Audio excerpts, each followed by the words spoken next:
ரெண்டு வளப்புக்குட்டி 3 பால் குட்டி இருக்கு.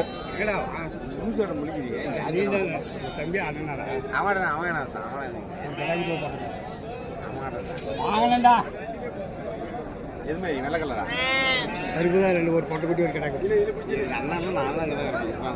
அவங்க தானே வாங்கினா அப்புறம் அங்கே போயிட்டான்.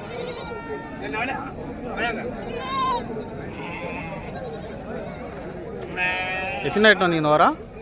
நான் ஒரு 6 எட்டு 6 எட்டு வந்தீங்களா? ஒன்றுக்கு தான் சேல் ஆயிடுச்சுங்களா? 2 சேல் ஆயிடுச்சு. அங்கேயே வாங்கினேங்க. இது வாங்கினீங்களா? என்ன கிடா குட்டிங்களா இது? உரம் போட்டு குட்டிங்க. எல்லாமே போட்டு குட்டிங்கண்ணா. என்ன ரேட்டில் நான் போய்ட்டு இருக்கு பால் குட்டிங்க? 500 இருக்குண்ணா. 500 இருக்கா? கிடா குட்டிங்கண்ணா? அது பார்த்து வளர்ப்பு குட்டி 4000 4000. 4 4.5ங்களா? ஓகே. இது பொட்டு குட்டிங்க தானே? இது என்ன ரேட்ண்ணா பொட்டு குட்டி? இதுதான் 2500. 2500ங்களா? ஓகே. பொட்டு குட்டி 500 வாங்கலாம். இது பால் குட்டி 600 ஓகே ஓகே.